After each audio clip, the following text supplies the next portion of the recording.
Because like I said, it is like there's no other reason why that one light bulb would have power, but no other light in the kitchen, let alone the rest of the house would, when they're all connected on the same fucking wiring system. You know what I mean? Yeah, It's yeah, just that and you one don't got light. like you don't got like a generator or anything that could like No, send power accidentally. no. That's so wild. Yeah, so, yeah, I'm pretty sure my house is haunted. But hopefully it's the ghost of my uncle and he's friendly. Yeah, yeah, you'll have nothing to worry about. Hopefully the house Yeah. doesn't lose more power, then he's definitely gonna be fucking with you.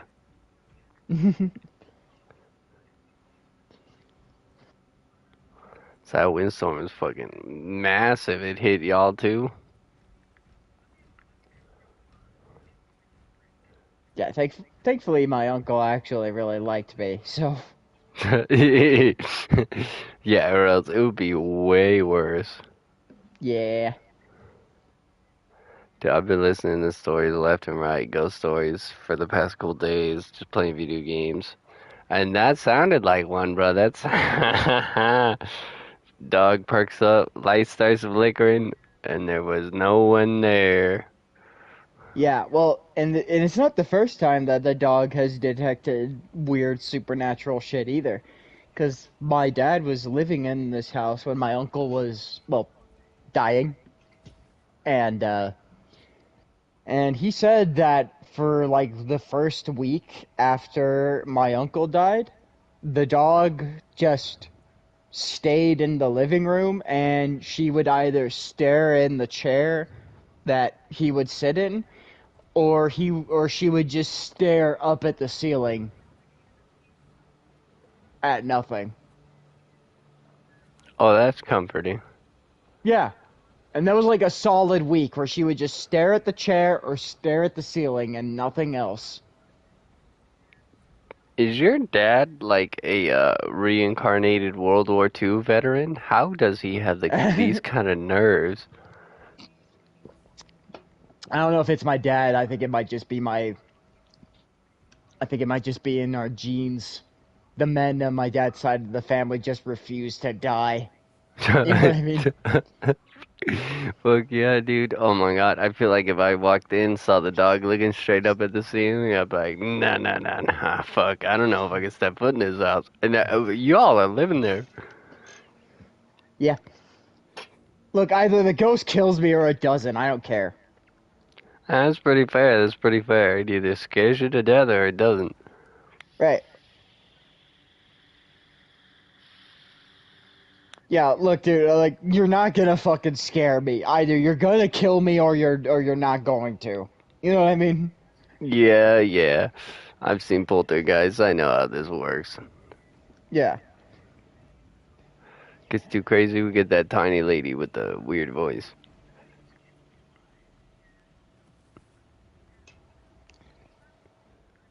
Well, I mean that's one thing that I mean with most things in life where like I'm like there's a lot of things that scare me, sure, but there's a lot of things that scare other people where I'm just like it doesn't really scare me at all because it's either it's gonna kill me or it isn't. That's that's facts. That's facts. Fear is so funny like that.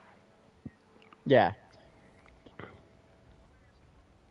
And well, I think it's from Dune. There's a phrase that fear is the mind killer, and it really is. Yes, yes, it is, especially when it's uncontrollable fear. Mm-hmm.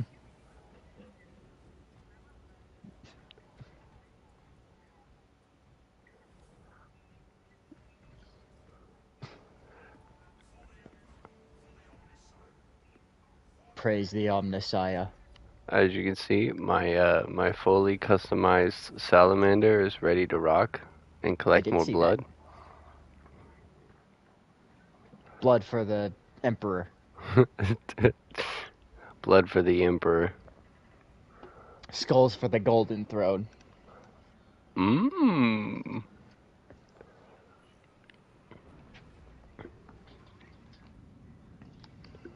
Is there a Legion that was just called No Name? They didn't have a name, or is that a deleted Legion? Well, there are actually two entire legions that are scrubbed from the registration and pretty much treated like they never existed.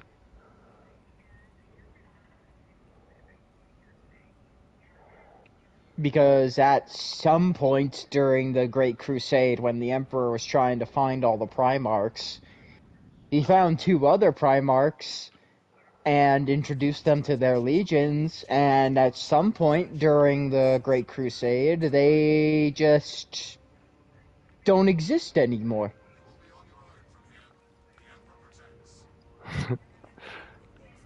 And So, we really only know little bits and pieces about what actually happened to them.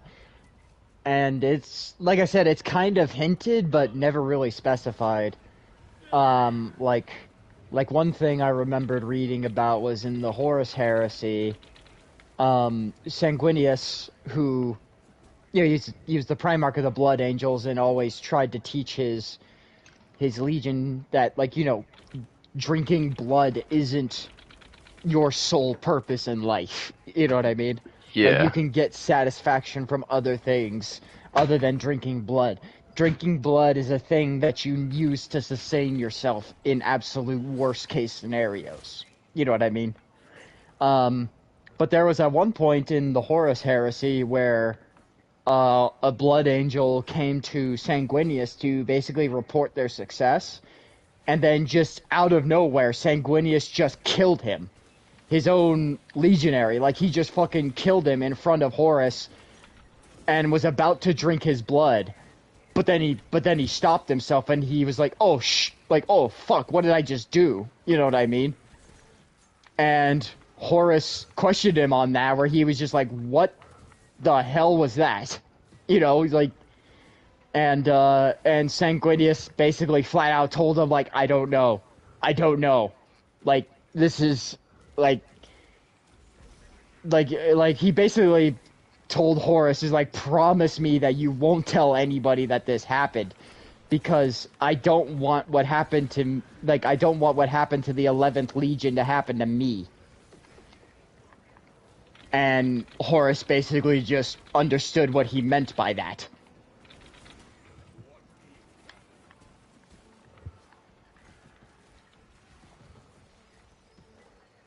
Damn. Yeah. So, So does consuming enough blood give you like the red madness or something like that? the red thirst? No, Yeah. the red thirst is when you don't drink enough blood. It's Oh. it's it's straight up vampirism. But that's what Sanguinius taught the Legion, was that, like, you can fight these urges and you can satisfy them through other means. You don't have to be you don't have to be a savage that just drinks people's blood. You know.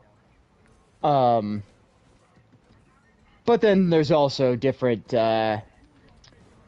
chapters of the Blood Angels, like the Flesh Terrors, and where they don't really give a fuck about the nobility of, they don't really care about the nobility of being a Blood Angel. They are unrepentant about their love for drinking blood, and they have no shame in it whatsoever.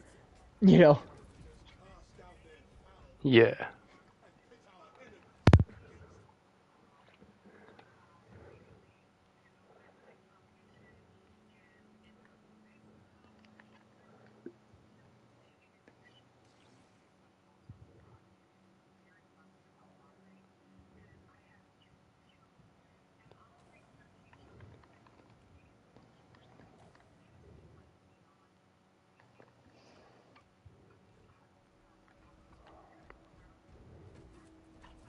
But yeah, so what happens to the missing two legions? We don't really know, but the working theory that's been going around is that they have either been fully wiped out because they either turned to chaos or turned traitor, um, or possibly there was a mind-controlling race of Xenos that somehow managed to control a Primarch, and they wanted to scrub evidence of that.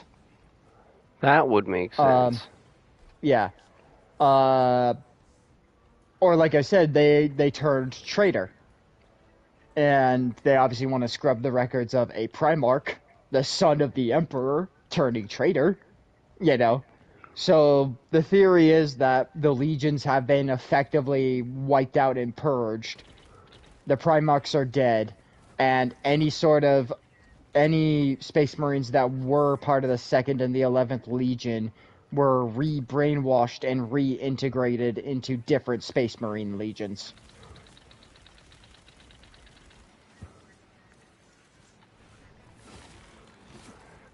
But these other Space Marines who were in the Second and the 11th Legion have been indoctrinated to believe, like, ah, yes, I have always been an Ultramarine. Guilliman is my Primarch. You know. Oh my god. So they don't even feel that they have a different Primarch. They're like that. Okay. They've been brainwashed to think that that is their Primarch. They don't see it any other way. Well, I thought Primarchs were literally like DNA coded. Um, no, that's the Custodes that are DNA coded, I would say. Um, the Primarchs are basically derivatives of the Emperor. The Primarchs are basically like the greatest and the worst examples of humanity condensed into mortal form. Okay, okay. So each Space Marine chapters is their own Marines aren't actually like necessary like blood tied to a certain like. I mean, genetically speaking, yes, but it doesn't necessarily mean that they share the same traits. Well, I just thought like because like blood wise they would be more inclined to follow whoever blood they actually Well, are. there is kind of evidence of that. There's actually a chapter of Ultramarine, or a successor chapter of Ultramarines that were called the Soul Drinkers. And for literally 100 years, the Ultramarines just kind of treated the Soul Drinkers as kind of a black sheep of a successor legion because they would drink people's blood. And they started having visions of this giant bald guy on Terra for some reason, and they have no idea who it is or why. And it was like that for 100 years until it was eventually determined that the Imperium's bureaucracy actually made an error in their classification, where the Soul Drinkers were actually a successor of the Blood Angels. But for 100 years, they told them, like, no, you're a successor of the Ultramarines and you're Guilliman's strain. But they were literally Blood Angels coded, you know? Yeah. How could they get that wrong? I mean, more importantly, wouldn't they see the signs? Just by they're drinking blood. Um, But that's the fine. Gilliman Imperium, like that. the Imperium has been on a slow downward spiral ever since the Emperor died. They really have a lot of catching up to do. I don't think they really noticed. I don't think they noticed or cared. You know what I mean? It's just one of those times they're like, we'll figure Well, it I out mean, later. they're killing who we say to kill, and they're not betraying us, and they're not stabbing us in the back. So, yeah. So what? They drink people's blood. Whatever. Deal with it. Yeah. So what? They crack open someone's body like a can of Sprite. It's Right. cool. Well, you say you're too good for that? I mean, let me change armors and I won't be.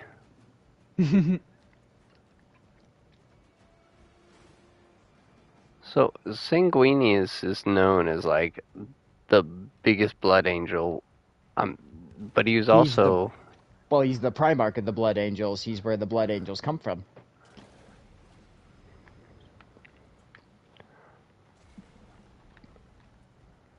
hmm, So, like, think of it this way: like, the Primarchs are the Emperor's sons, but not literally. Like, he didn't get a woman pregnant and outbirth 20 Primarchs. Yeah, Like, he genetically created these Primarchs with his own DNA. So, technically, they are his sons. So that makes the legions and the first generation of Space Marines the Emperor's grandchildren. If that makes sense. dude, that's actually crazy to put in perspective. Yeah. And then there's the second generation, which is like the Emperor's great grandchildren. And then you have the successors and the Primaris Marines, which is like the Emperor's great great grandchildren. You know?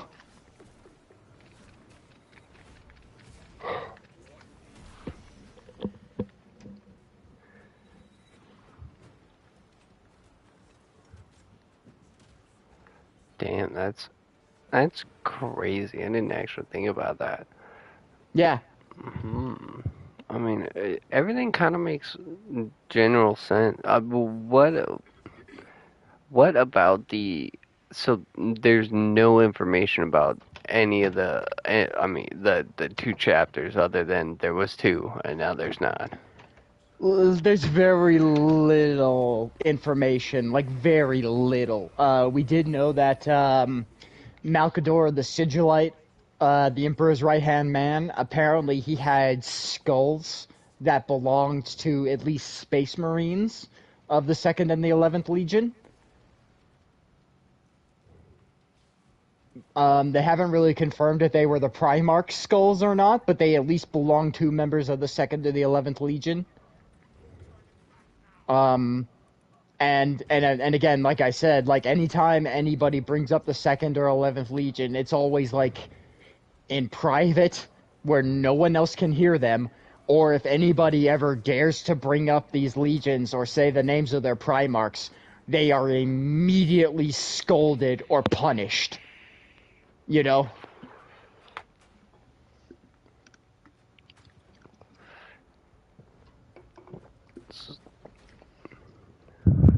Because technically, in terms of the Imperial records, there's always been 18 Primarchs. The Emperor went out to find his Primarchs, and he found all 18 of them.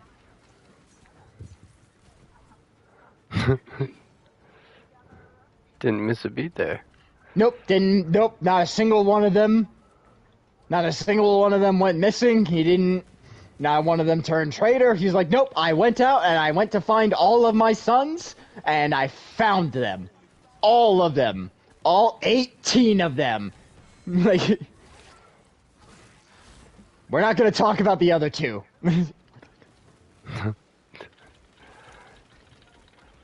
Which also goes into why the Emperor is kind of a douche, you know?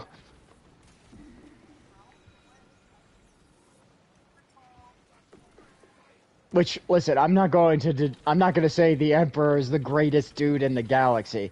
I'm not even saying that he's the best dad in the galaxy. But what I am saying is, compared to what's out there in the galaxy, yeah, the things that he's implementing are harsh, but if you really think about it on the grand scheme of things, he's not entirely wrong either. Was he wrong about a lot of things? Sure. Did his plan ultimately fail? Yes. But do I understand what he was trying to do? Also, yes. You know what I mean? Yeah, and that's only failed up until now. We don't know what could happen. I mean, to be honest, he was kind of doomed when Erda made a deal with the Dark Gods to send the Primarch babies all throughout the galaxy. How did anyone know about his babies? Was he just out there going, look, dog, look what I could do? So, Erda was a perpetual who was actually the female gene that the Emperor needed in order to make Space Marines. But she was also like a really brilliant mind and a scientist. You know what I mean? Like, she helped make the Primarchs what they are. And so, but she thought that the Emperor was going to use the Primarchs to, like, use them as learned men and scholars and politicians to guide humanity to a greater and better, a greater and brighter humanity. Which that was what the Emperor told her, but he didn't also tell her that he planned on using them as generals for his army for galactic conquest.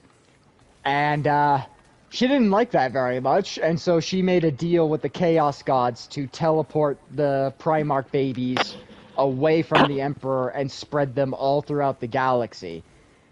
And, which kicked off the Great Crusade, because the Emperor was like, oh, fuck, well, I need my sons back, Yeah. It kicked off the Great Crusade a lot earlier than he wanted it to, because to be honest, he did want to raise his sons properly.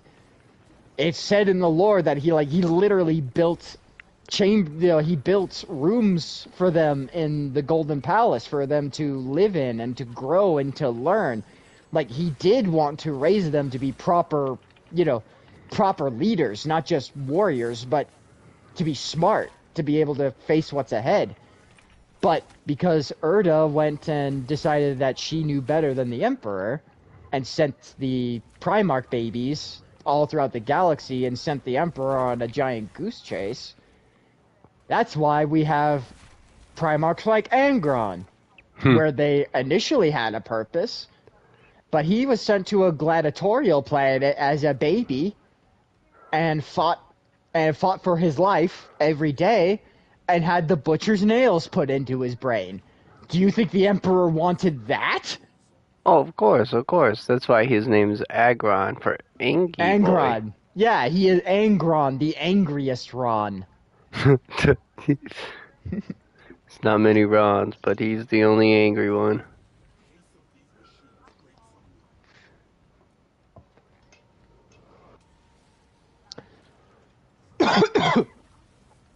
And there's also a theory that was going around that the Emperor actually knew which of his sons were going to turn traitor and which ones weren't. So the ones that he knew were going to turn traitor, he just never he just never bothered working on them or paying attention to them because he knew they were going to turn traitor anyway. But I don't know, that just seems like a cop-out to me. You know what I mean?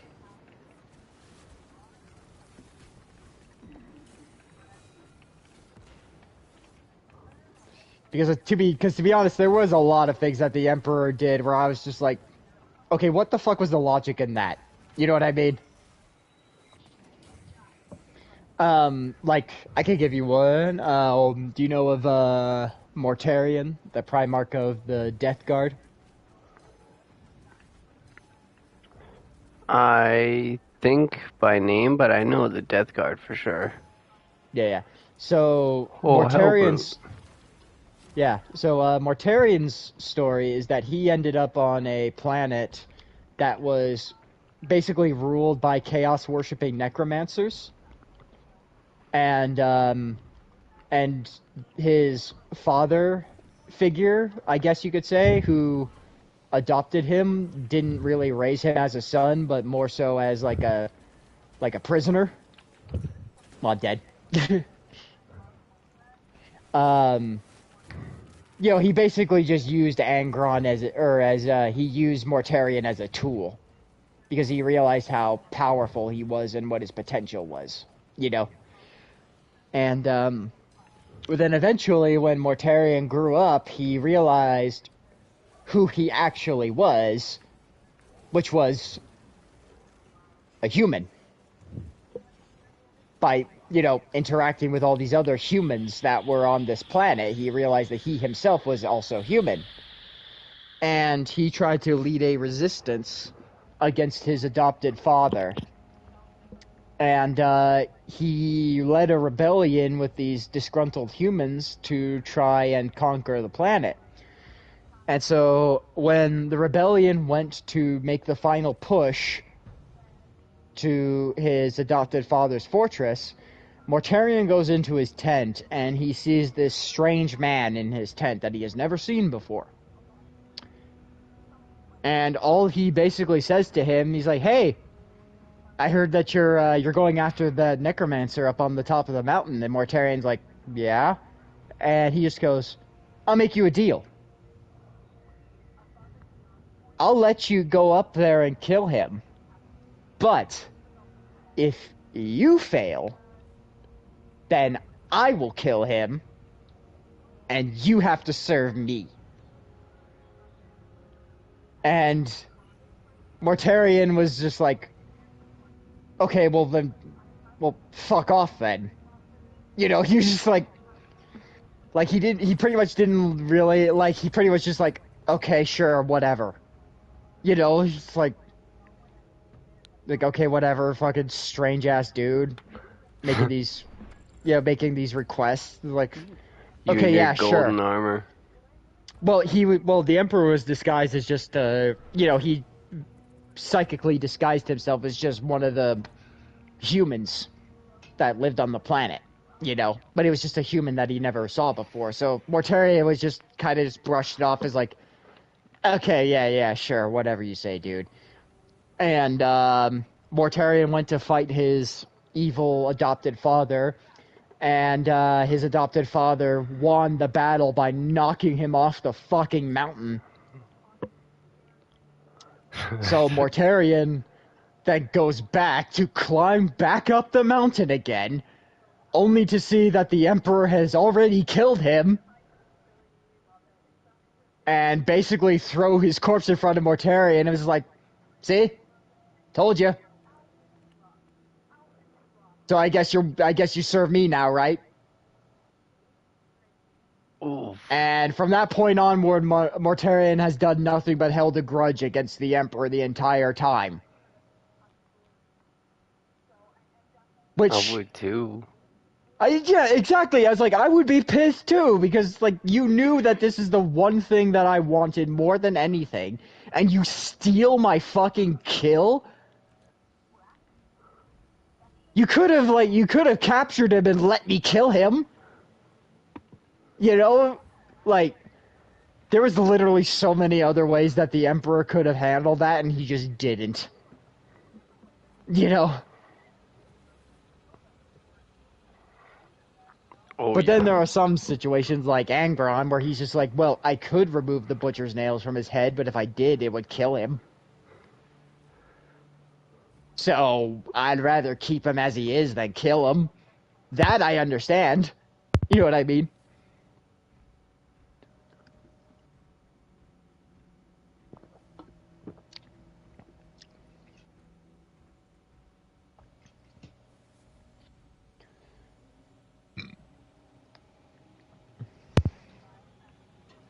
And I will say the fall of the Primarchs who turned to Chaos is actually very interesting, because it's very night and day how the Emperor treated the Primarchs who stayed loyal and the Primarchs who turned traitor. Like, it's very different.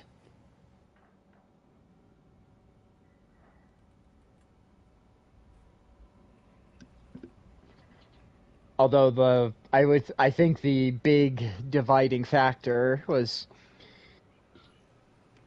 when the Emperor decided to go back to Terra and work on the Webway project, and he made Horus the War Master of the Crusade, which basically the Emperor formally declared Horus as his favorite son, is basically what that meant.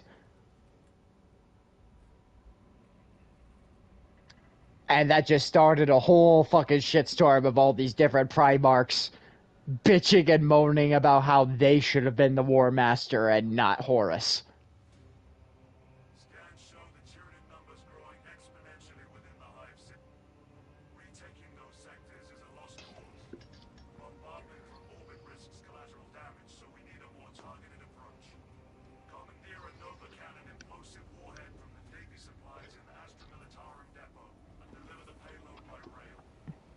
Oh yeah, did you ever get through those videos that I sent you, or any at all?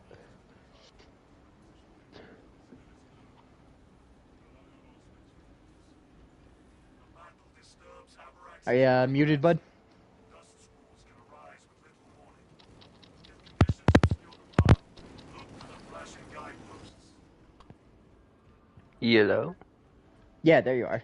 Alright, there we go. But yeah, did you watch any of those videos I sent you?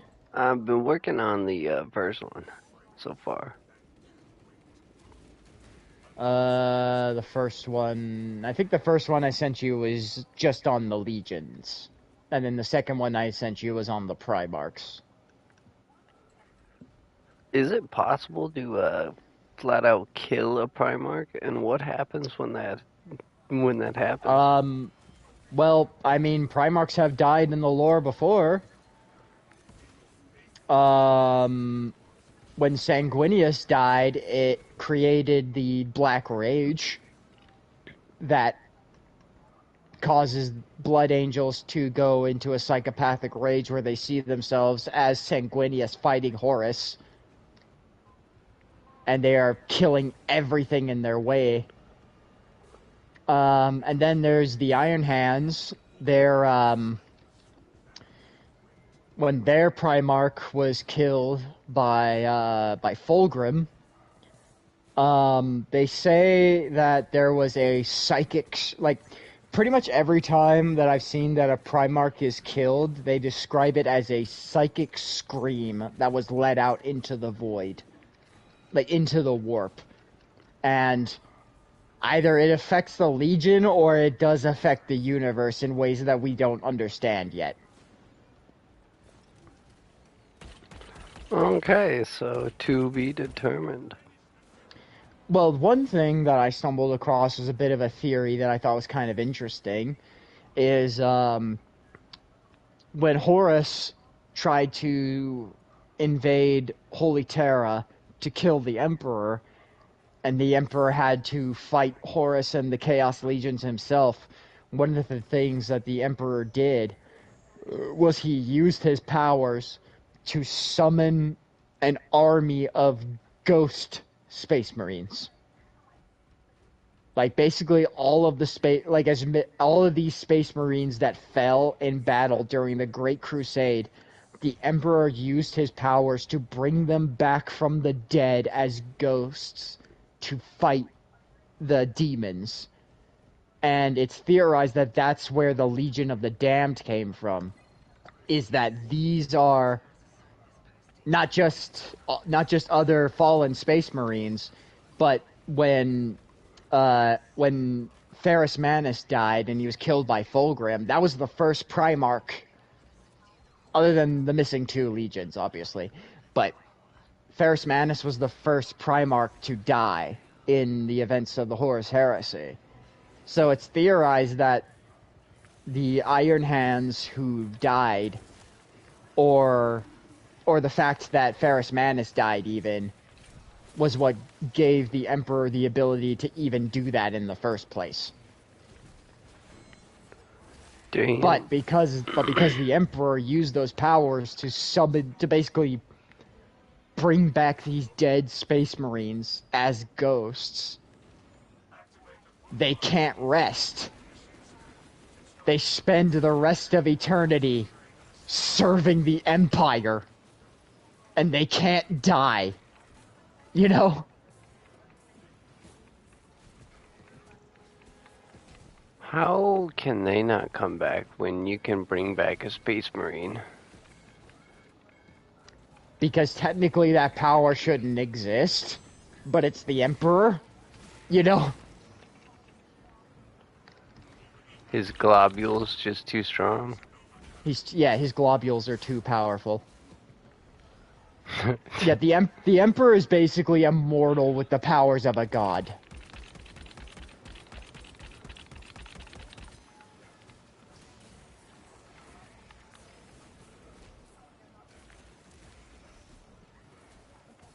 He is him. He is him. He is 100% Himalayan.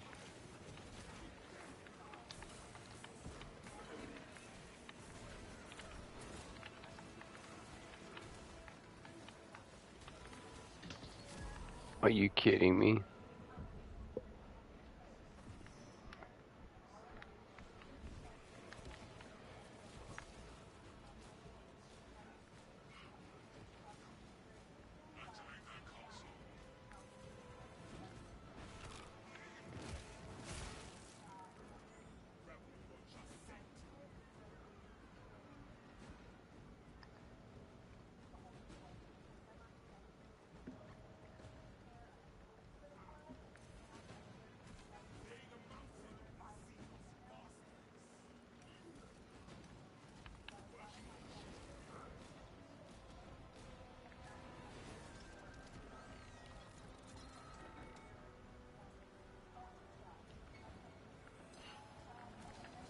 Oh, licked her.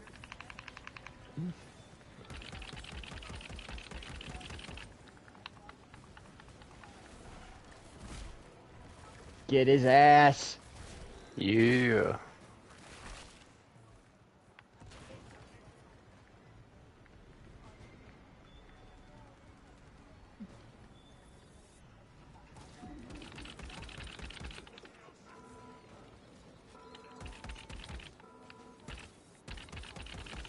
B1. Oh, no way.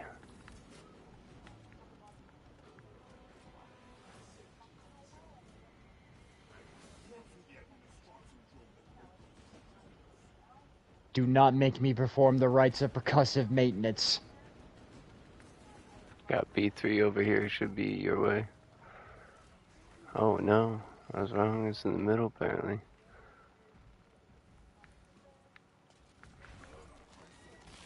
Do you know of the rites of percussive maintenance? Well, I think I just watched you do it. Nah. Pretty legend.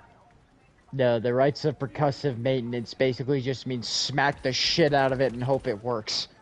That explains that. Slap the shit out of it and it don't work? Well, now you know. It's broken. Well, I tried. Yep, well, I tried. Well, the rites of percussive maintenance didn't work, so obviously the next step is to light incense and pray to the machine spirit.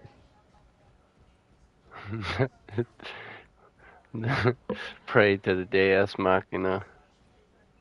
Pray to the Messiah, yes.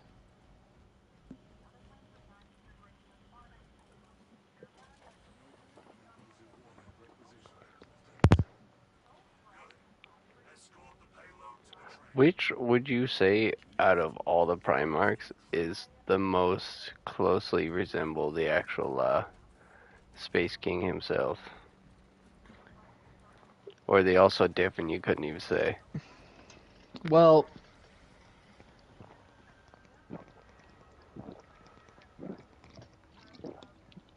that's a tough one. Excuse me. Because like I said, the Emperor is basically every greatest and worst trait of humanity condensed into one giant godly body. So the Primarchs are derivatives of those greatest and worst parts of humanity. So, which one smokes cigarettes? Which one smokes cigarettes? Hmm. You can't enjoy them either. Can't enjoy them too much. Well, yeah, technically smoking cigarettes is not allowed in the Imperium, but considering that you are part of a galactic front where the average lifespan of an Astra Militarum out on the battlefield is 15 hours. I don't think they would complain if you've had a pack Yeah, or pretty two. much. Yeah, pretty much. They're just like, I don't really give a shit if you smoke, because you're probably gonna die soon anyway, so... Carnifex. Carnifex these nuts. Yo, what's up, Pause? Welcome. You're just in time for me to ramble about Warhammer while I get my ass kicked by Tyranids. Because I know that's why people follow me, is to listen to me ramble about Warhammer lore.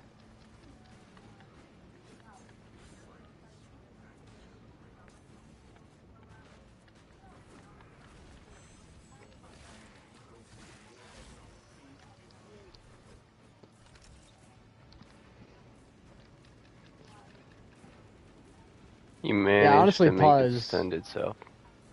Yeah. Honestly, Pause, I think you'd really like Warhammer. At least reading up on the lore anyway. They're very fascinating stories. Also equally fucking stupid, but that's why I love them.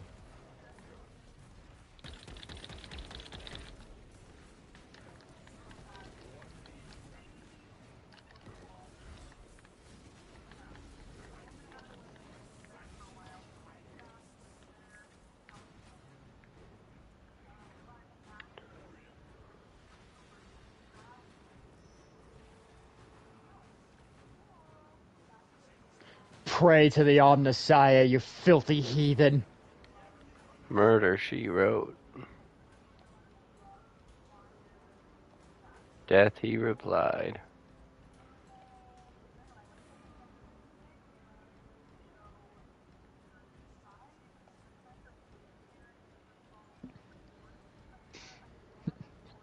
Actually, there was one time where I enacted the rites of percussive maintenance at my work, and it actually worked.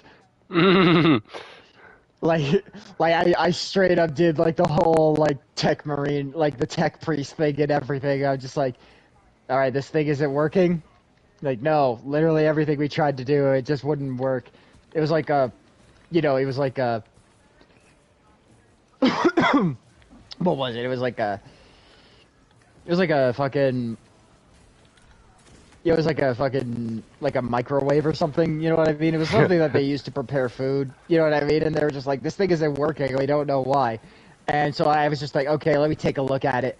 And so I just like, so I looked at it and I was like, okay, nothing seems to be out of place. It's plugged in, like nothing seems to be out of order. So I was just like, okay. I'm going to perform the rites of percussive maintenance. And everyone just looked at me like I was fucking insane. I was just like, listen, just trust me on this. Either this will work or it doesn't, and they're like, all right, they're just like, well, we tried everything else, so sure, whatever the fuck your plan is. So I just like, I lifted up my hands in like a preacher pose.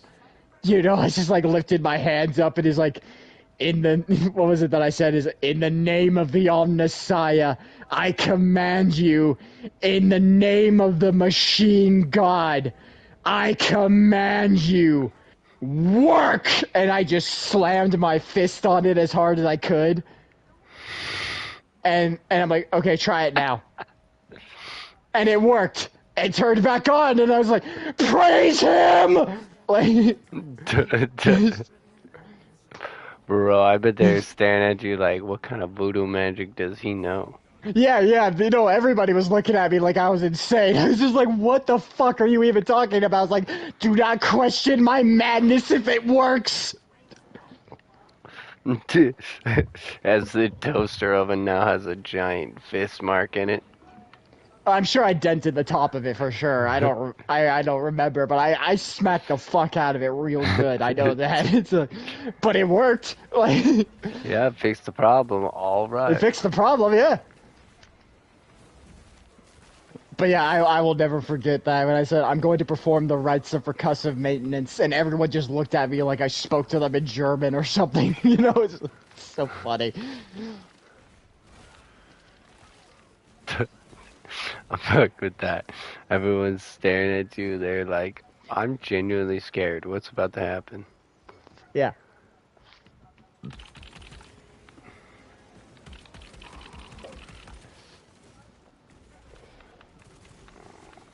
And I remember one of my coworkers asking me about that. And he's just like, what's the thing you were saying about like the machine god and the Omnissiah? And I was like, don't ask questions you don't want the answer to. I could tell you the answer, but it would literally take 2 hours. Just trust me on this. If you don't know what I'm talking about, just let it go. He's sitting there like, hey, I got some time. How much you want to kill?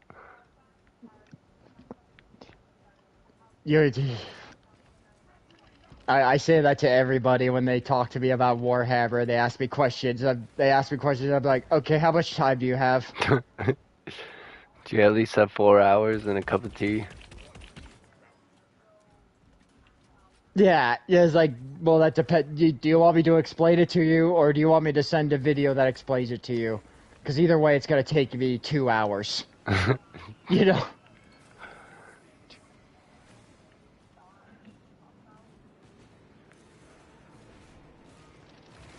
Well, it's like I have a female friend of mine who watched me play this game, and she thought the game was really cool, but she didn't know anything about Warhammer. And so she asked me about it, and I was like, okay, well, what do you want to know? And she was just like, oh, I just think the Space Marines are kind of cool, so I want to know about the Space Marines. And I was like, huh. Well, it's not that easy. And she was just like, what do you mean? I was like, well, you can't really talk about the Space Marines without talking about the Primarchs. And there's 18 of those. Or 19 technically, but yeah. So there's 18 of those that I have to go down. And then you really can't talk about the Primarchs without talking about the Emperor. And the Emperor has existed before written human history. So, where do you want to start? You know?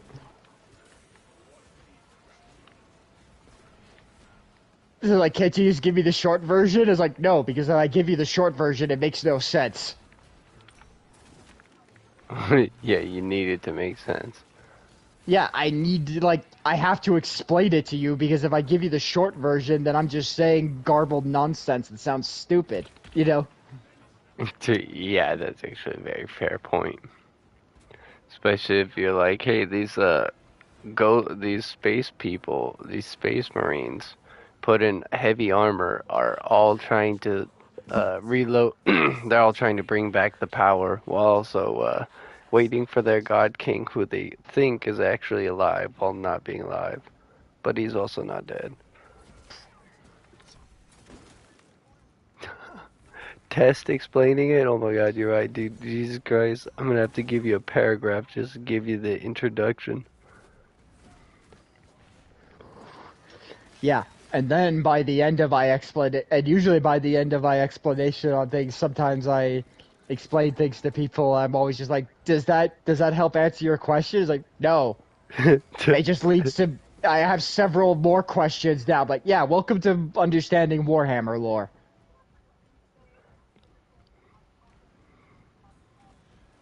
It answers nothing, and it gives you more questions. At least you can count on one thing. More questions. More questions.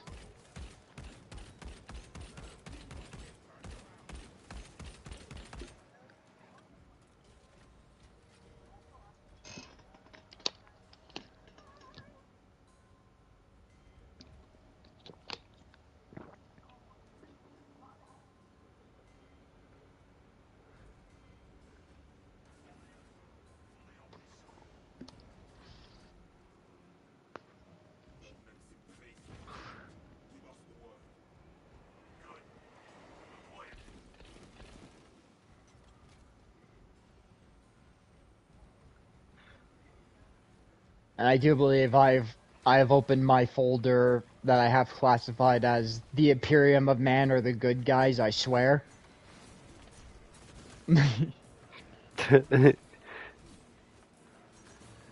sounds like Where a it's very like, convincing file. yeah. It's basically everything that I could possibly think of for like why the Imperium of Man are the bad guys.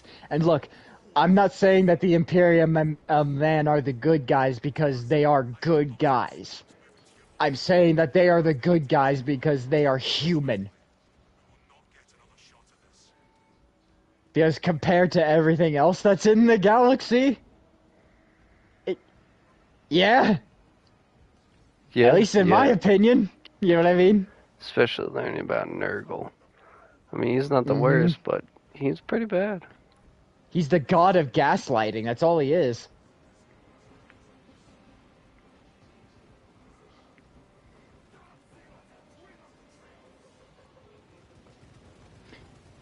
But to be honest, if I was to give my soul over to any chaos god, it probably would be either Khorne or Nurgle. Well, that's the best solution, I would think. I would say Khorne over anything. Yeah, but I mean, with Khorne, you are just like you're just stuck in a perpetual, endless battle, and you fight and die when he tells you to. Which I have over 300 hours in Space Marine, so something tells me I could get used to that. Yeah.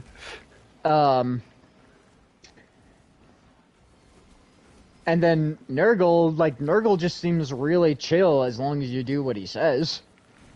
You know? But Zeech doesn't really give a fuck about any of his followers. And Slaanesh is, Slaanesh, so no. And don't even mention the tiny chaos gods that don't really matter too much. Do they actually have followers, or are they just kind of like extra? Well, well, actually, when you say that there are tiny chaos gods, they aren't actually tiny chaos gods. They are the same chaos gods, just under a different name. And that's kind of where, Chaos Undivided comes in, where you worship all four of the chaos gods equally. So you're trying to spread chaos regardless of who it is. So you could just go into a human, you could go up to a population of humans and say, hey, I noticed that you guys are, I noticed that your crops are in a famine and it's not really good for you. And no matter how many times you pray to your god emperor, nothing happens. Well, I know of a god that you could pray to that can grow your crops for you, and his name is Lengrel.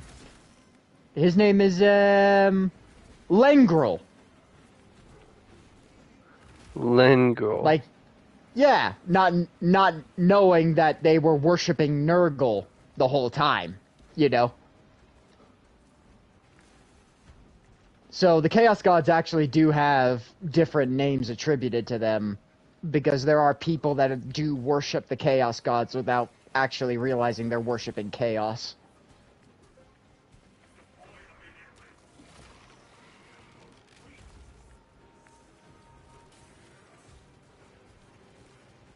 Like, that's what happened to Lorgar when he ended up on his planet. He ended up being taken in by a bunch of devout chaos worshippers who didn't know that they were worshiping chaos. They just believed that they were worshiping an ancient god that's existed ever since the universe existed, and when you pray to them, shit happens. You know? Like your organs start to fall out. Well, if you appease them, then they give you gifts. You know? Do they give them new armor too? How does it explain like the rotting armor and like the green tint and shit like that? Well, it's because they're literally rotting corpses, and their blood and their viscera is so caustic it literally burns through their armor. Oh, so they still got the normal standard marine armor. It's just melted and destroyed. Yeah, it's just fucked up, melted and destroyed. The armor actually doesn't mean a fucking thing to the Plague Marines, because they don't actually feel any pain at all. They don't need that armor.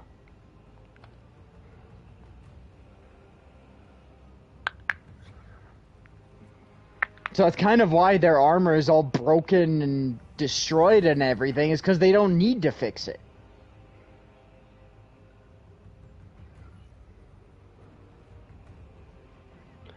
Why would you need to fix your armor to protect yourself if you don't feel any pain?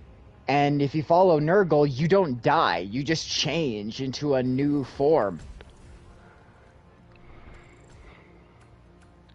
I guess that's fair, yeah. Is it immediate, or does it take like a couple centuries? He's like, I'll wake you up when I'm ready. I wouldn't say it's immediate, but Uh, I don't remember. I don't remember where it was that I read this, where I read this from, but it was in the. I believe it was in the lore where there was a group of humans that turned to Nurgle, and the Inquisition showed up to try and stop them. And after the Inquisition determined that all these people were turning to Chaos and serve Nurgle, um, they opted for like, okay, well, everybody here needs to die.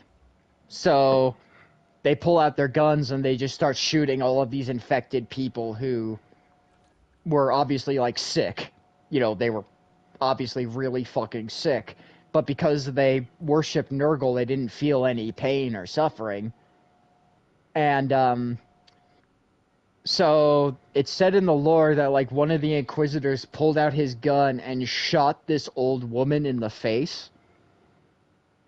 Like just without hesitation, he just whipped out his gun and shot this woman in the face. And her head like completely split in half.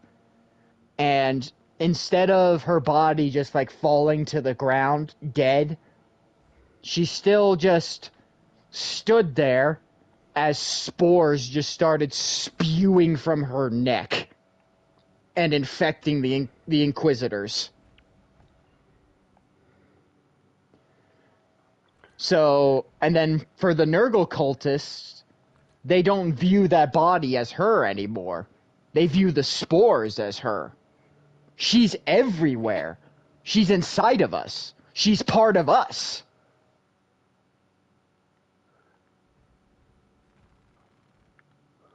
Damn.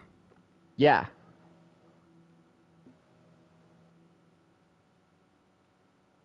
That would suck to know. What do you mean she's inside me? Yeah. I don't consent.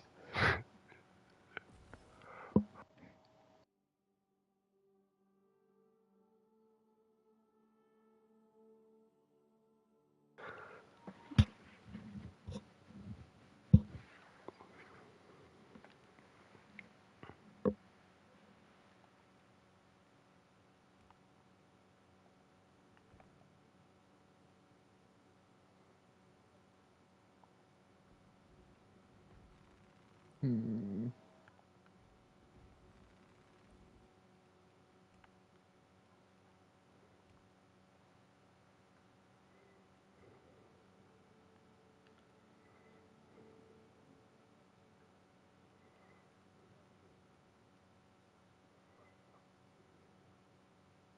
I'm so close from max leveling this goddamn gun.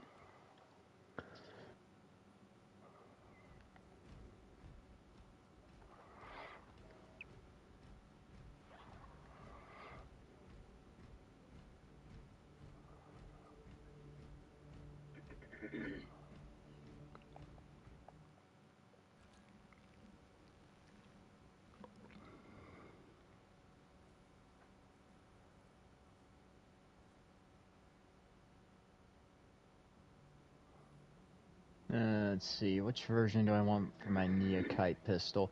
That is one thing that I will say that, like, for people that bitch about this game, that is one thing I will give them, is that sometimes a lot of the customizations for the guns are whack as fuck. Like, I grind my ass off to level up this gun, and it's just like, okay, so you have 3 different guns, and they have different cosmetics on them that you could choose from. Alright, cool. What are my cosmetics? Well, you can have your purity seal on the end of your gun, or you can move it 2 inches to the side, or no purity seal. I was Wow. kind of bitching about the one of the heroic guns you have to go get accolades for is Hmm. actually worse than one of the relic ones. Like, I mean, it has 1 more damage, but other than that, it's worse. And it's like, are you gonna sacrifice 1 point of damage? Probably not. Yeah. They need more cosmetics for the guns. I mean, I appreciate all the cosmetics that they do for the Space Marines and the armor, but the guns gotta look cool too. God damn it! I want a little more deeper customization where you can actually put shit on there. Right?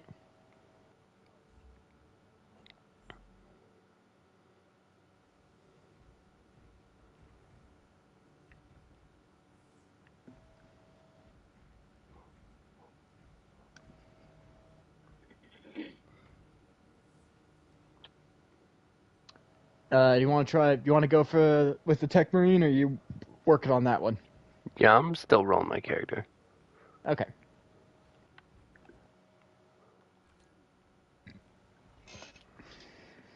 The flesh is weak.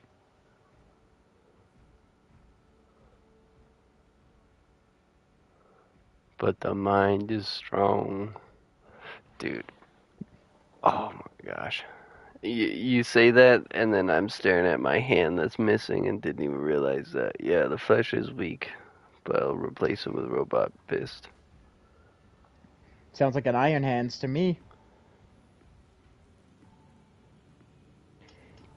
Well, that's the funny thing about the Iron Hands is their phrase, "the flesh is weak," is actually half of the phrase. Um, the phrase "the flesh is weak" came from their Primarch, Ferrus Manus. When he went out during the Great Crusade, he actually joined Vulcan and the Salamanders when they were laying waste in conquest to a planet. And Ferrus Manus made a comment about how sore his arms were from all the killing that they did. And Vulcan said, "The flesh is weak, but deeds endure."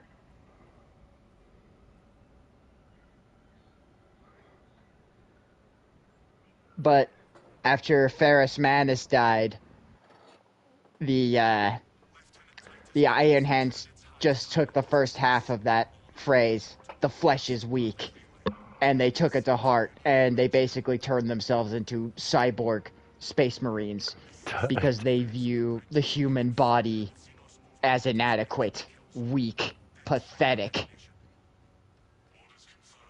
And they view ordinary humans as sniveling, cowardly, fleshy things that can't protect themselves.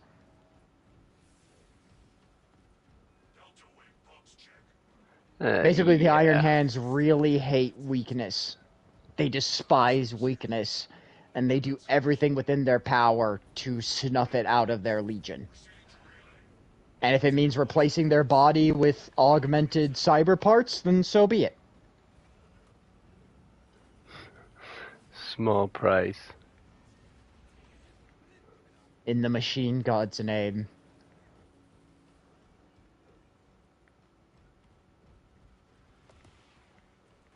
Killing in the machine god's name. Killing in the name of the machine god. Fuck you, I will do what you tell me. Fuck you, I will do what you tell me, because you'll kill me if I don't. I should make a fucking remake of that. It's just like, where it's like, it's badass where like, yeah, you're gonna go out there and lay conquest to all these motherfuckers, and you're just a slave to the system. It's so funny. Oh my god, I can see that now. It's so fun. I have a feeling I'd get sued though. Nah, it's all in good fun.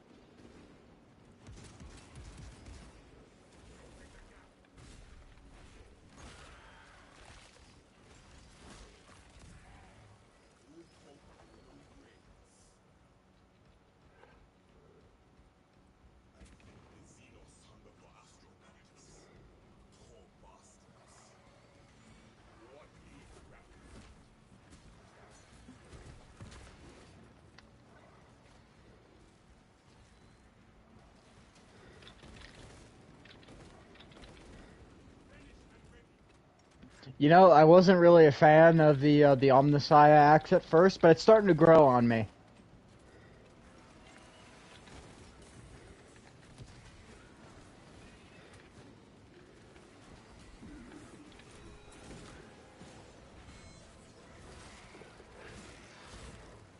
Yeah, I kind of feel like I have the same feeling. I haven't tried it enough to really like get a grasp on it, but I feel like I like the hammer more. I like the hammer, but it's a little too slow for me. Is that thing along the quicker lines? Um, I mean, if you use the fencing version of the uh Warhammer, sure, but it's still kind of slow in my opinion. But I mean, it is a Warhammer, so Facts. How's the axe in comparativeness? Do you think it does more damage overall, or is it swing wider? um, well, yeah, you know, I feel like that's it. Like I feel like it just has like a bit more of a range to it than the Warhammer does.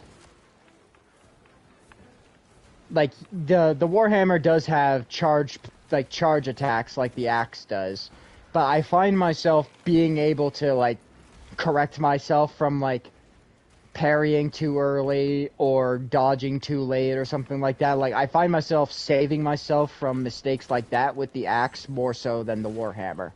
You know? Hmm.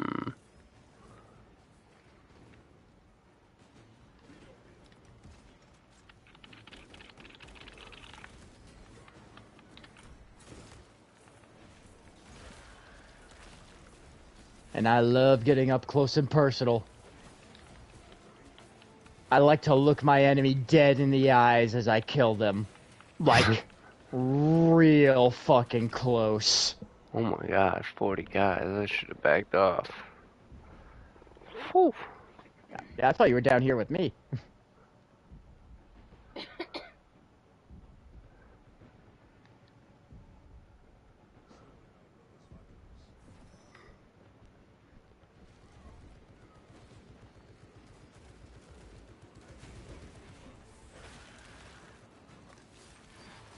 And also having the ability to hack onto nearby turrets is also really fucking nice. Yeah, I could definitely agree with that. That thing is just OP. Have those little turrets everywhere. Yeah, well, I had a buddy of mine tell me that he was playing as the Tech Marine. He fought a Hellbrute, and he said that with like he while he was fighting the Hellbrute, he activated two of those tarantula turrets, and it hit the Hellbrute with his own turret and unloaded with his gun. And he said that he took out the Hellbrute in fucking like under a minute. You know? That's wild. Yeah. But I mean, I play video games with masochistic psychopaths, so.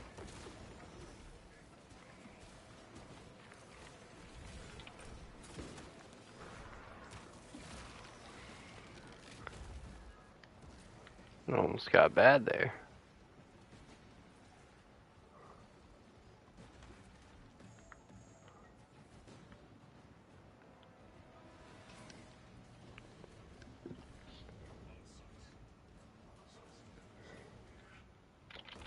So, in your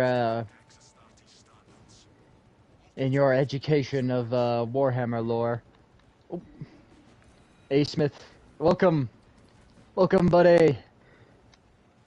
We're here purging the Xenos and the Heretic as we always do. And yes, you are correct. This armor is dope, courtesy of the Iron Hands. Praise the Omnissiah.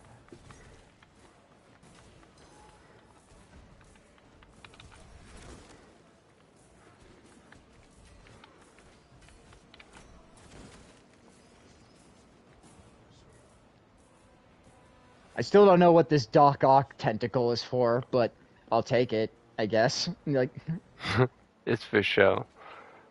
I guess. It's Oh yeah. Also, one other thing about the axe that I like over the Warhammer is that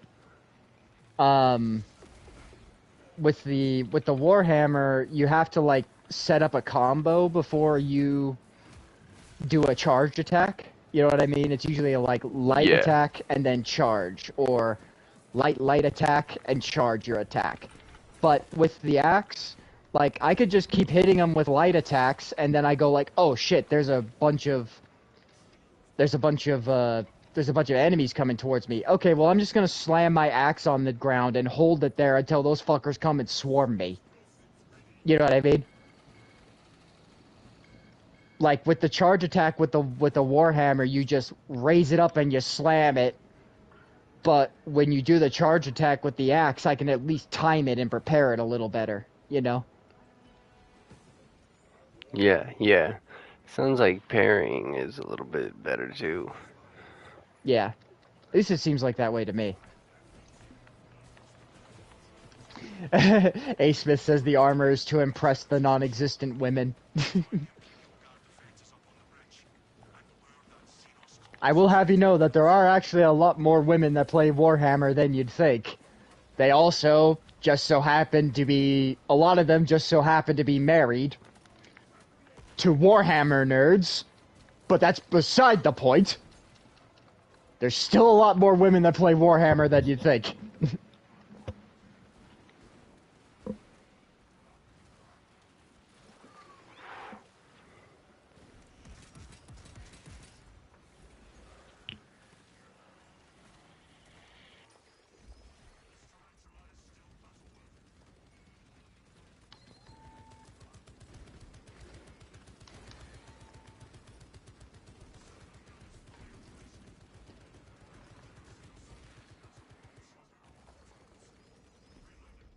You better pray to whatever god you believe in, because if it isn't the Emperor, then you're fucked.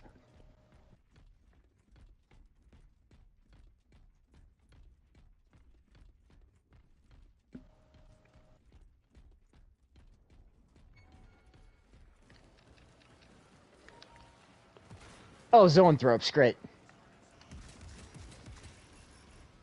Oh, never mind, turret took him out. Great. I'm so glad I got that perk. Did it instantly kill him? No, but I have a part of my perk tree where it's the auto turret. Instead of just going willy-nilly and shooting everything it sees, I have it targeted for Majoris enemies, and it specifically goes for precise headshots. So I'm shooting less bullets, but I'm getting guaranteed headshots. Ooh wee.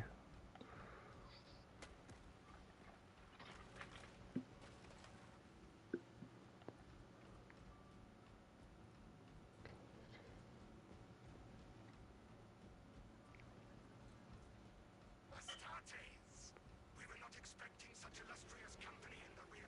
We've got a handle on these probing strikes, my lords. It's the relay that's getting hammered right now. Xenos Overlord is inbound. Prepare for intense combat.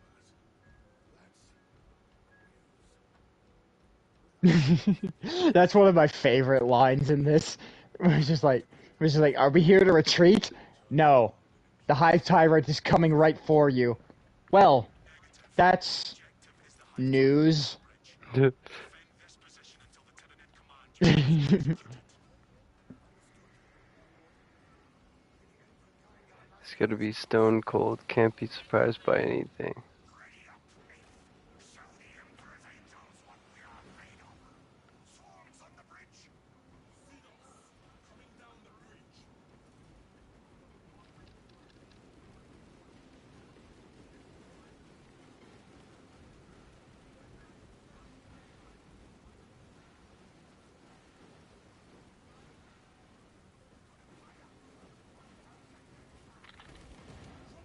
The Hive Tyrant is on its way. There is a horde of Xenos between you and it. Fix bayonets!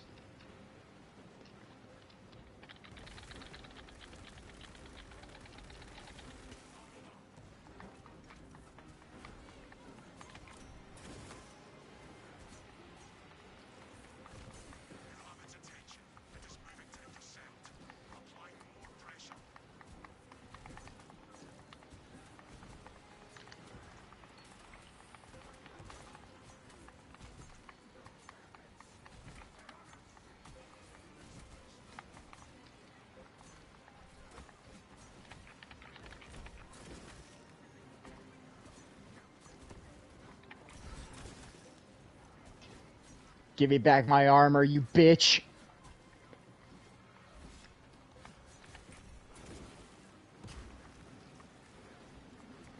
So no head. Not when it's turned into watermelon juice. Watermelon. I'd never watermelon. Would you like to blow it up? Nah, are you? 3, 2, 1, hole in the wall!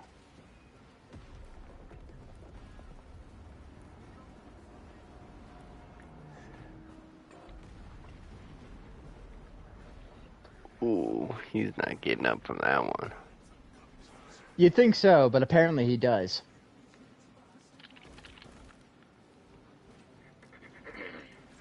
And that's why he was reincarnated in his next life. Yeah. Well, but actually, before you get on the elevator, I just want to point out something. If you can take a look at the damage on the bridge here. Look at how far that fucker fell. We dropped a fucking statue dead on its head. It fell with the debris all the fuck way down there. And it's only wounded. Like, it's only slightly wounded enough that it's pissed. That is actually how powerful a Hive Tyrant is. Damn. Like even on the tabletop, I believe that a Hive Tyrant is like one of the toughest That's game pieces crazy. that you can have. Yeah. Imagine having a full twin tower fall on you and it just feels like a pillow hit you. Eddie Smith says the buildings being so big trips me out. Yeah, welcome to being part of a Hive City. Where there's literally trillions of people living on this planet in skyscrapers that damn near breach orbit.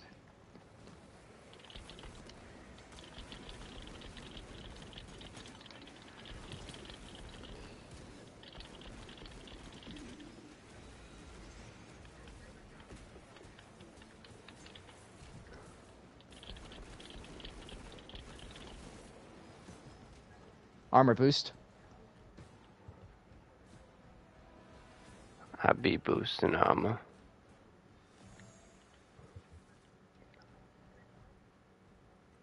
Oh yeah, A. Smith, what do you think of Dawn of War?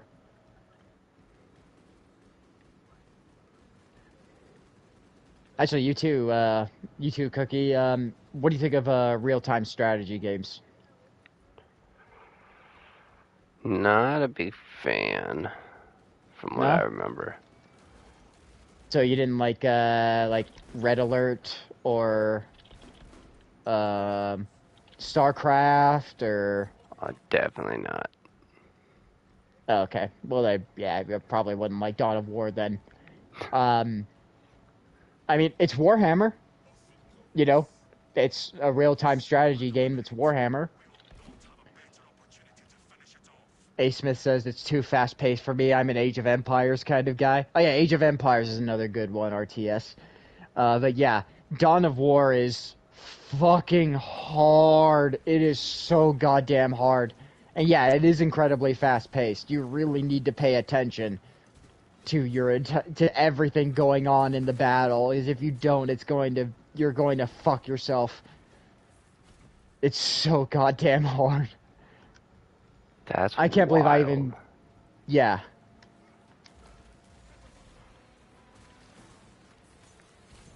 But, you know, for the longest time, the first Dawn of War game was like the Warhammer game.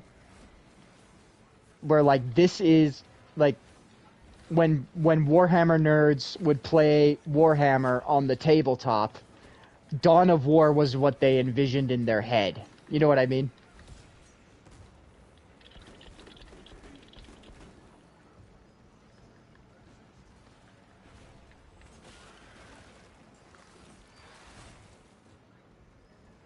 Lord of the Rings had an awesome RTS in the 360. Oh, I can't say I'm familiar with the Lord of the Rings RTS. Although I play the fuck out of the Lord of the Rings RTS, to be honest. I bet people said the same thing about Halo, and then they dropped Halo Wars. I mean, I never played Halo Wars, but it seemed like a pretty decent RTS game to me. I hated it. The one Halo game I hated.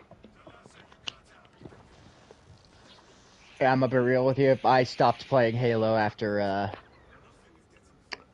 the fourth one. Hey, same. Oh, okay. Yeah, I beat the third one, and I remembered setting down my controller and just being like, "Yep, this is good. I'm happy with this. This is a very solid trilogy. I could be happy with this." And then they fucked it up. Yeah, if only it stayed like that.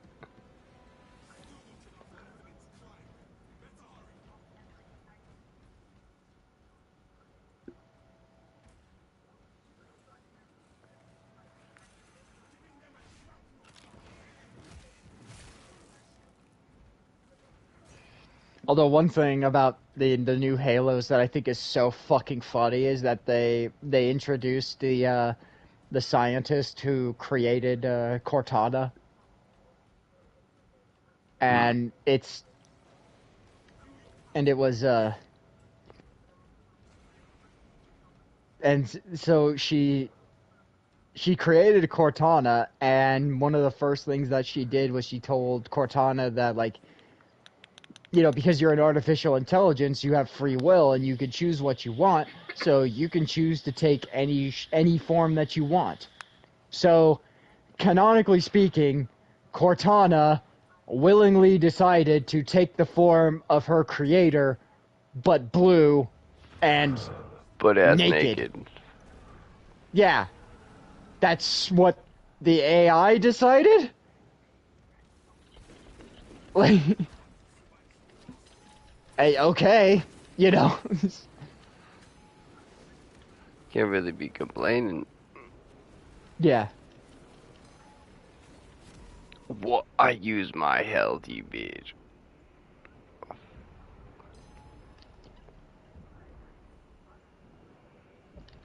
Man, that heavy's just holding it down.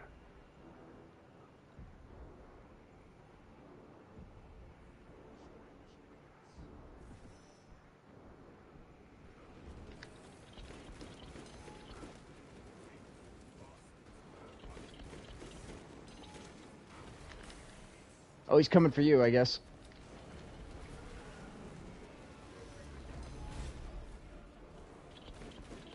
Oh, my turn.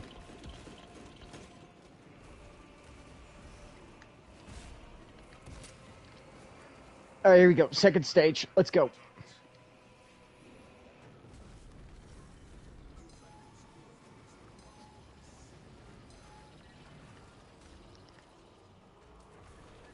Ah, I see you're getting better on dodging those rings.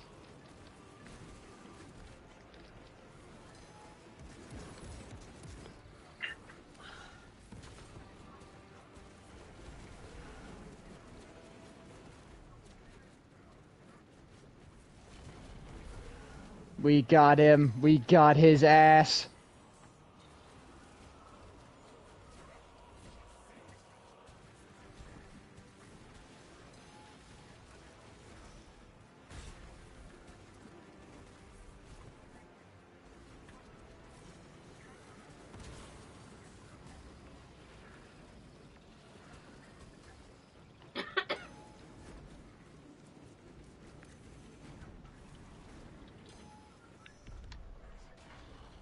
Done. No shit.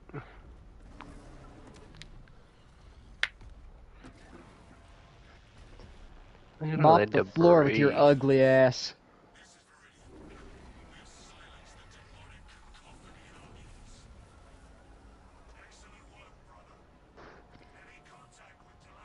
And now that the Hive Tyrant is dead, the Nord Queen cannot transmit her signal throughout the rest of the Tyranid swarm. So all of them pretty much pop. Pretty much, yeah. At least the ones that were in control of that Hive Tyrant. Like, the Hive Tyrant is basically like a living conduit to the Nord Queen that is on the mothership orbiting the planet. Man, we just need to go destroy that shit. Easier said than done. Yeah, that's why I'm on the planet killing the main bad, killing the side bad guy. Well, I think that's the point of it, is that while we're on the ground fighting the Tyranids, I think that's what's implied, is that the Ultramarines are also taking the battle in space. We just don't know and we don't see it because it doesn't concern us. You know.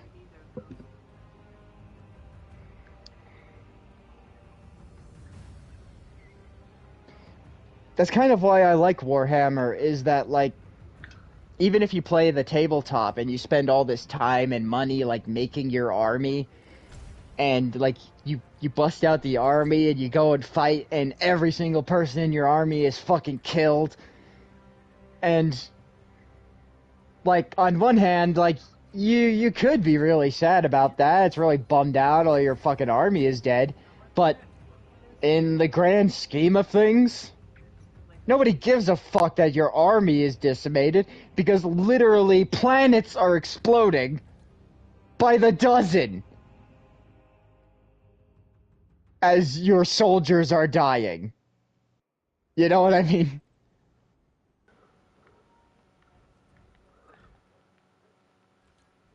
Everyone's life sucks.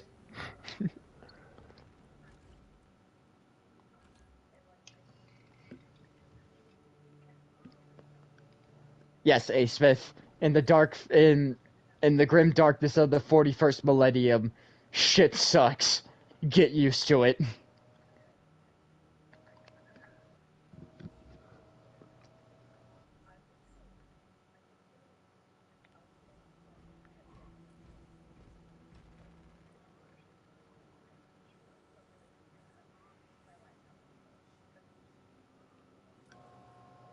Ah, yes, there we go. Max level on that gun.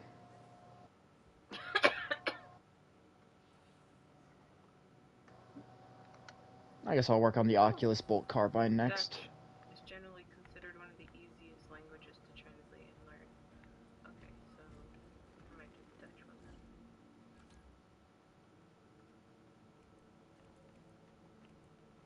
then. A. Smith says, if only I had a female dreadnought to keep me warm.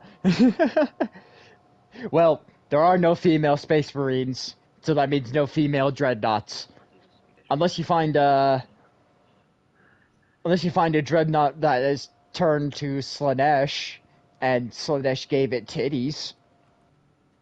Maybe. Like, Fat old Nockies.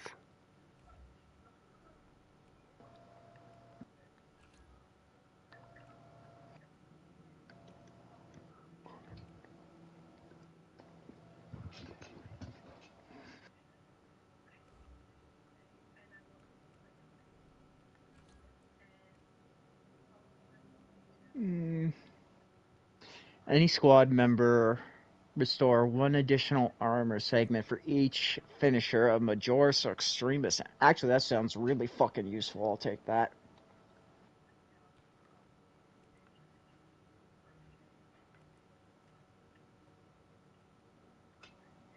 What's this new armor pieces I got? Ooh, that's pretty cool.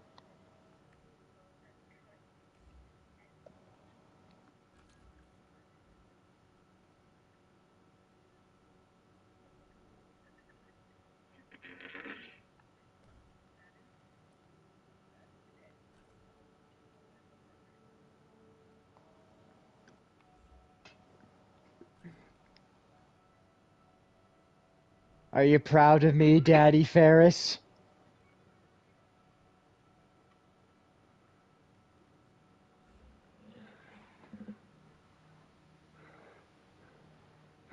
She's definitely working on it. Well, I mean, he's dead, so. I'd say yeah then. He's definitely proud.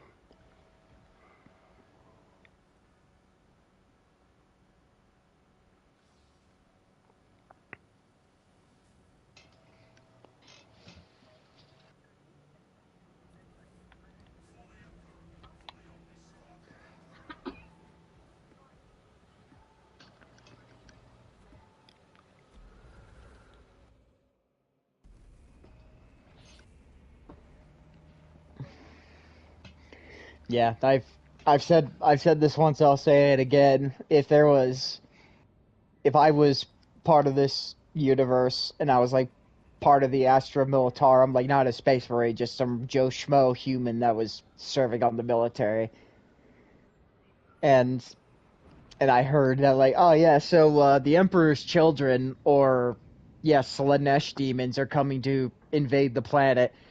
I would just go over to the commissar and just be like, look, I'm just telling you right now, I'm gonna walk away.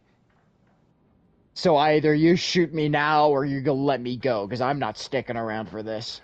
Because whatever the fuck they plan on doing to me, I'd rather they do it to my corpse. Oh yeah. Oh yeah. Titus has a plan to take down the shield protecting that obelisk. Head to these coordinates. Find the control console powered by malignant energy.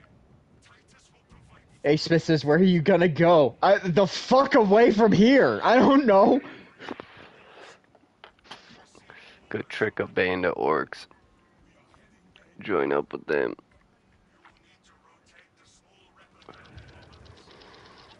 Yeah, I just gotta paint my face green and convince them I'm an orc. I'll be fine.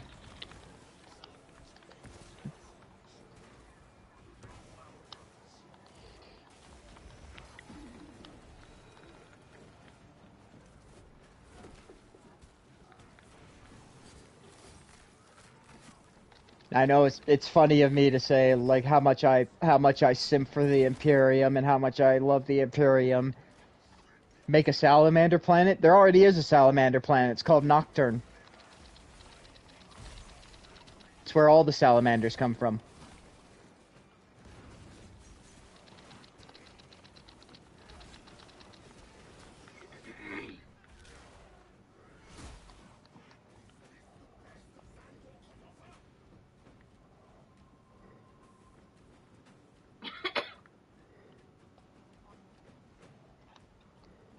I mean, more salamander planets probably couldn't hurt. Emperor knows we could use more salamanders. But no, thanks to Gilliman and his Codex Astartes, we can only have so many Space Marines per chapter because of the fucking heresy, and yeah. He came up with rules for a reason. His Yeah, he's a dad fucking died. nerd.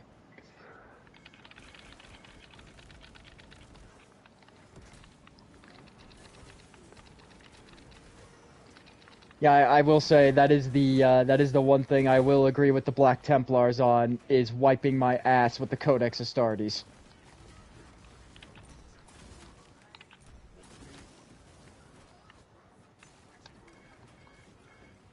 Aha! Our secret weapon, the Space Marine Baby Gate.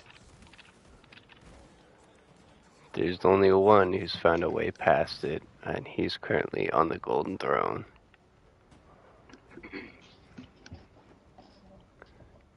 All baby gates are tremendously hard to get past as a Space Marine. Especially, well, yeah, we're 10-foot tall super soldiers, and then we're wearing Space Marine armor that probably weighs a ton. Walking through the baby gate, probably impossible, but walking through the baby gate we could probably crush that baby gate.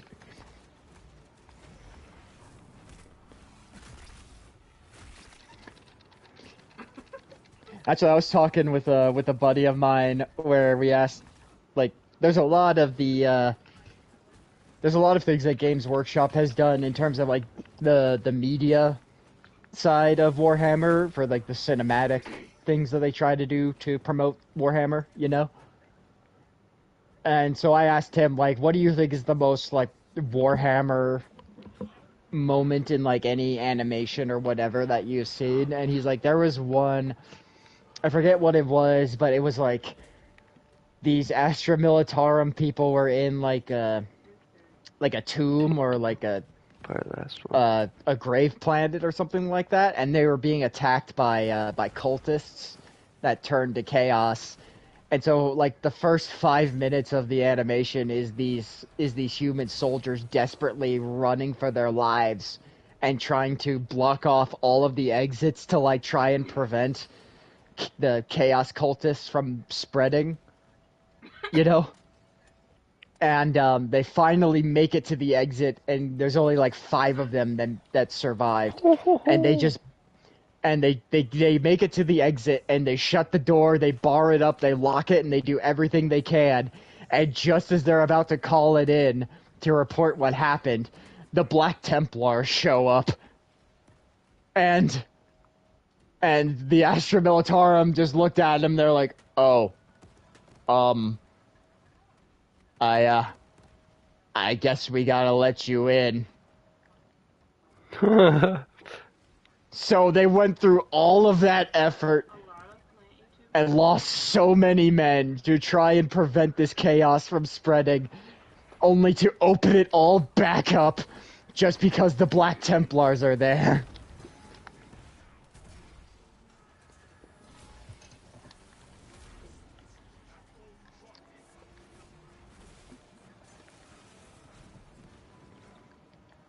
There's like no questioning, no trying to reason with them, like no trying to explain the situation to them. They're just like, "Oh, well, okay, have fun in there, I guess." You know, Yeah, dude, they just said set 'em up, knock 'em down. See you later, boys. pretty much.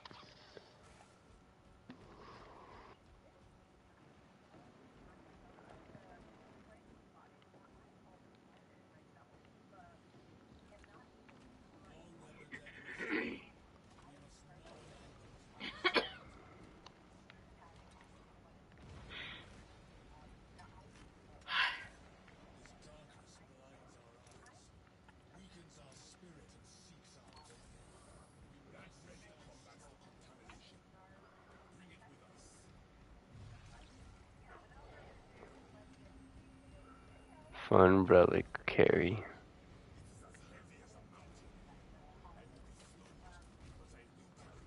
Oh, so you know how in the Space King animations they're on the hunt for Space King's relics? Yeah. That is actually a relic that is imbued with the Emperor's power. Oh, damn. Which is why they made a comment about how heavy it actually is, despite it being a goblet. It's actually imbued with the Emperor's power.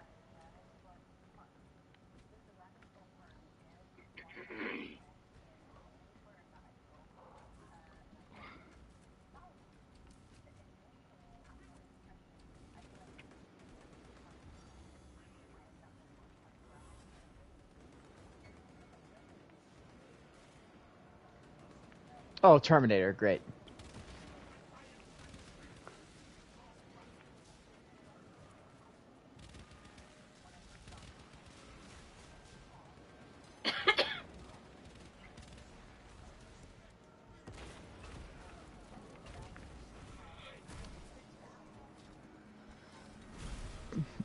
Gotta love the WWE body slam. Drop 'em on a fucking head.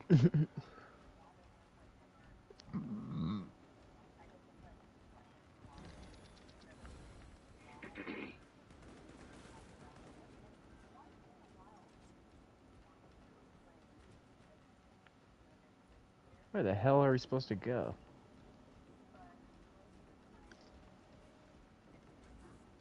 I swear they change it. I swear they change this area every time I do this mission.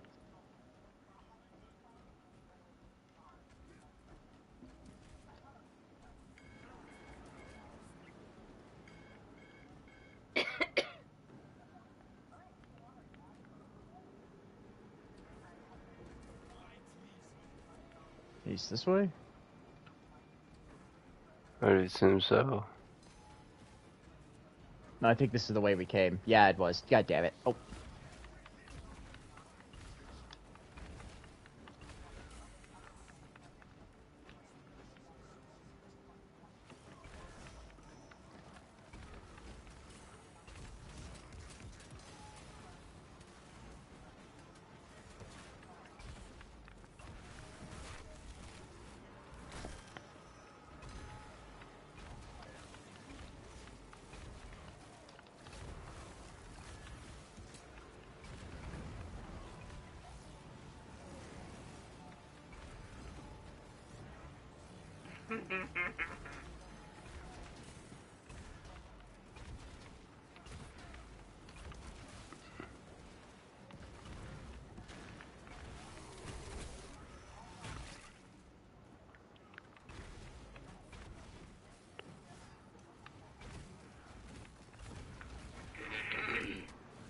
Okay, let's try this again without getting lost.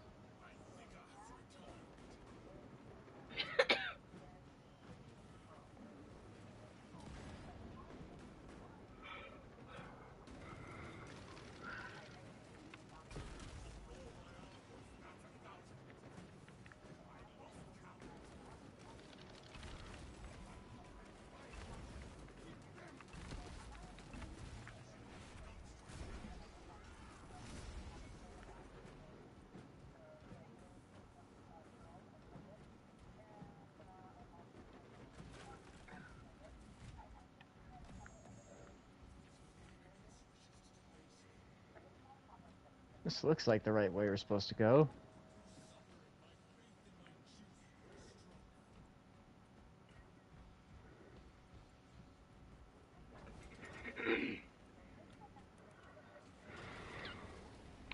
Looking about right. Greetings, Masters.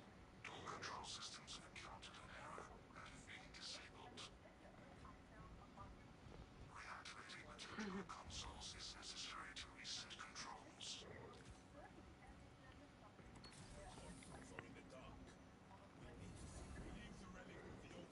You gotta keep the relic there.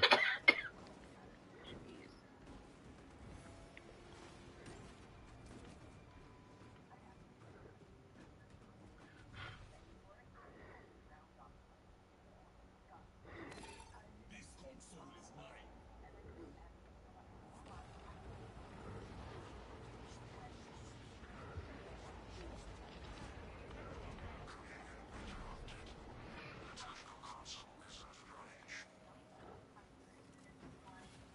Tag you out.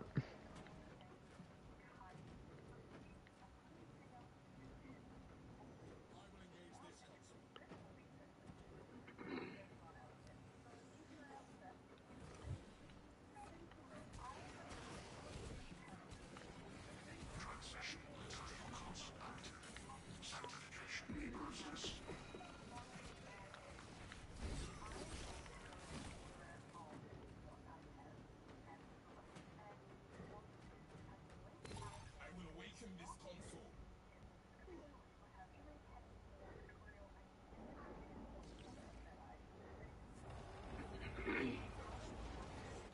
Integration with the tactical console terminated.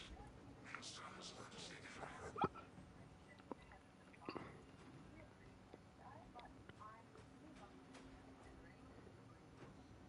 Transmission internal to the tactical console. Nice. Blessings granted. Oh god, my frames. Consoles have been restored. Obstruction has been cleared.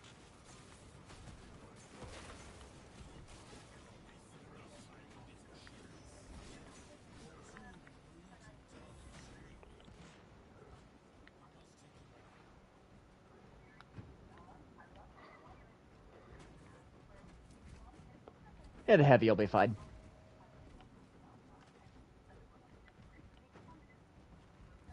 Or the assault, rather.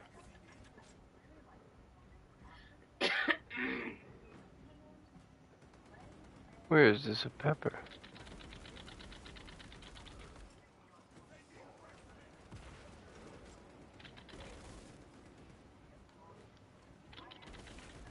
Assault, could you quit being retarded for 5 minutes and get the fuck in here?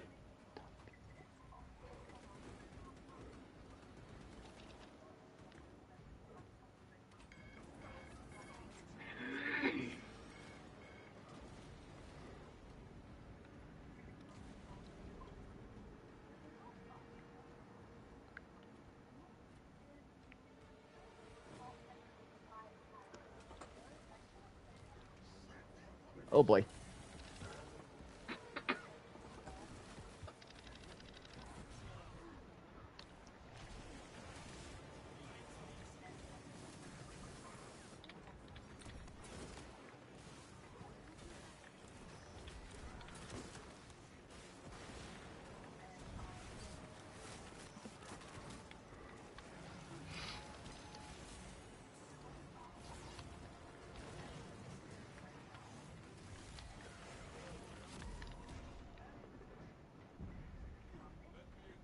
Nice hover disc, nerd.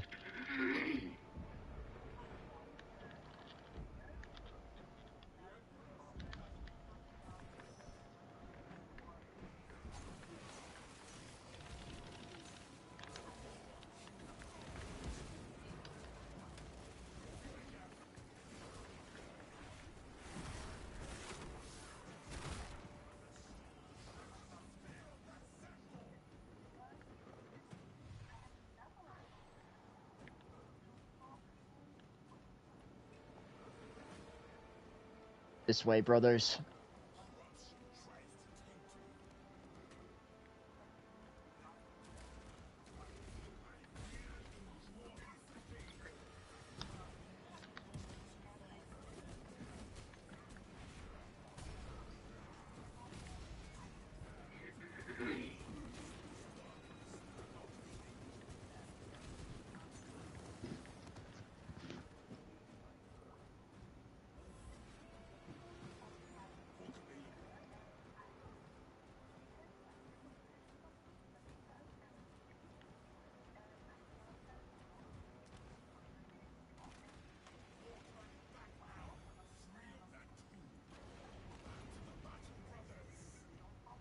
Rejoice.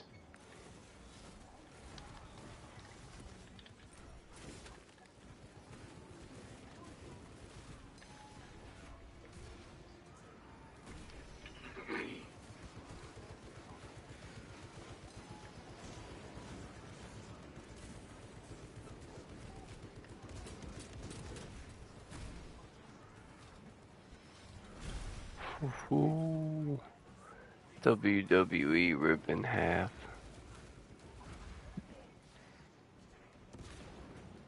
Yeah, you can't really beat just tearing them apart like they're like cheap ass action figures. Not unless they have a lot more blood. No, but unfortunately they don't.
That's wild. I got 54 seconds. Keep yourself good.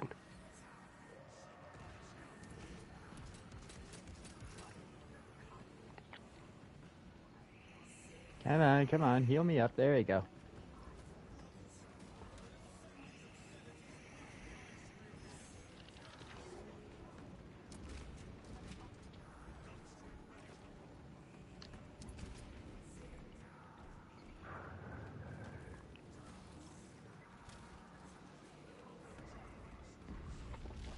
Get him, Chestnut. Take him out.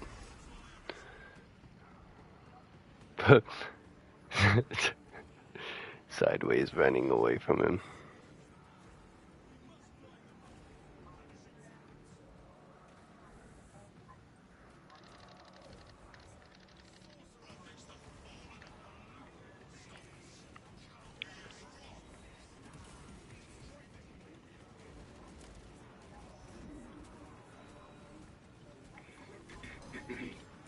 Ow.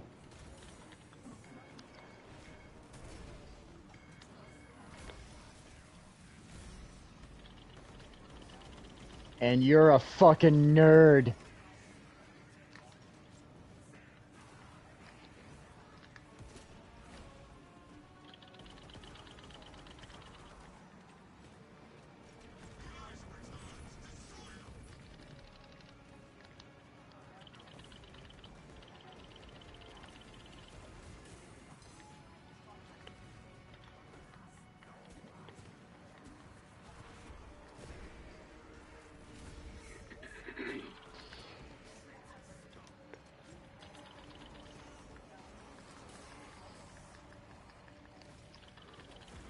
God damn it.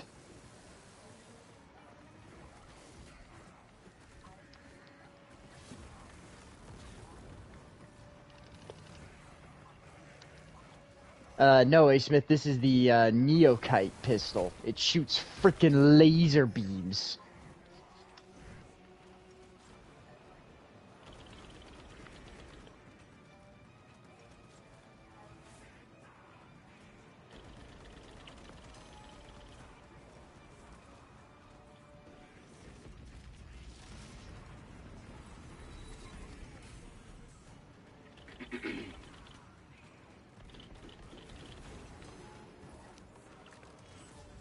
Get his ass!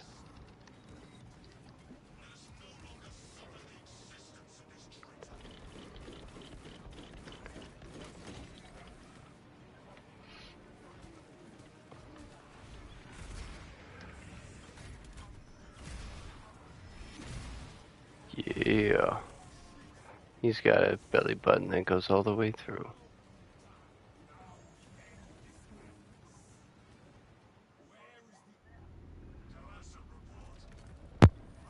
Oh my god.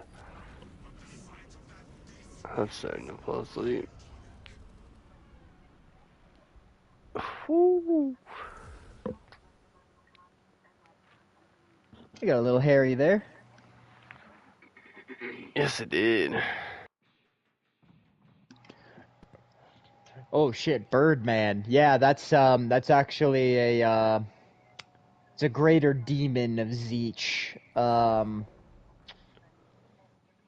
I forget what the actual, I think they're called Lord of Change.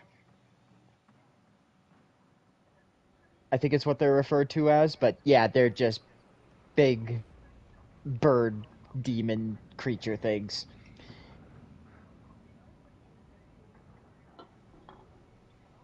Yeah, Zeech has a weird thing for like humanoid animal abominations for some reason.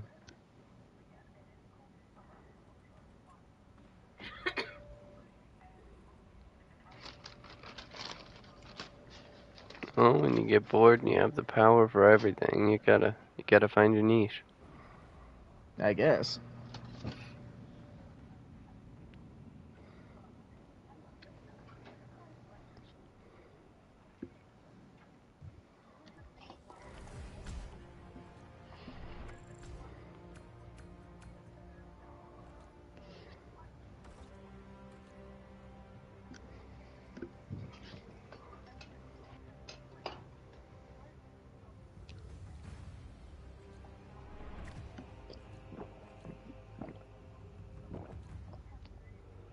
Already almost to 15, and I just reset a few fucking days ago.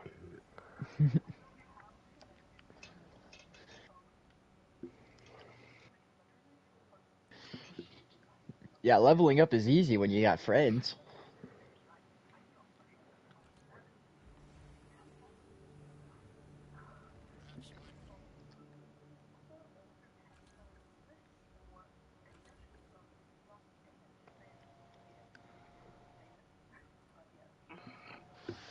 Serval gun is activated. You do not lose control upon taking heavy hits, and you cannot be knocked back.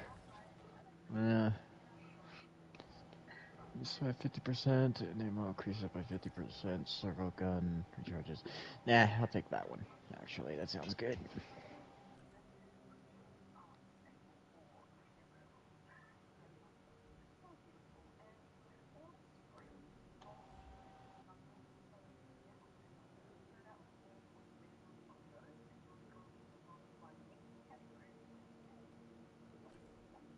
Hmm.